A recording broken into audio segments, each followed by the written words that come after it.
Here we have a couple problems with the calculator. First off, this one is in degrees. So just go to your calculator, make sure the mode is in degrees, and just type in cosine 335, enter, and it turns out to be choice A. That's all the harder that one was. And now this one here is a little bit different. Now, I'm going to be very honest with you, as long as we are in our domains that are defined, which in 0.19 is very close to 0, so it is for this tangent. Notice a tangent, arctangent, you just cancel them out. Because basically this says, what trig value makes 0.19? Well, then that says find the trig value for 0.19. Well, that gives me an answer, and then that says take that answer like that, which will give me 0.19. Or here, if you want to go to your calculator, you could do this. Do second tangent, 0.19, gives you that, and then do tangent of that, which, what's that round to?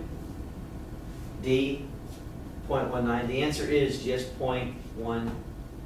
All right, for those two particular problems.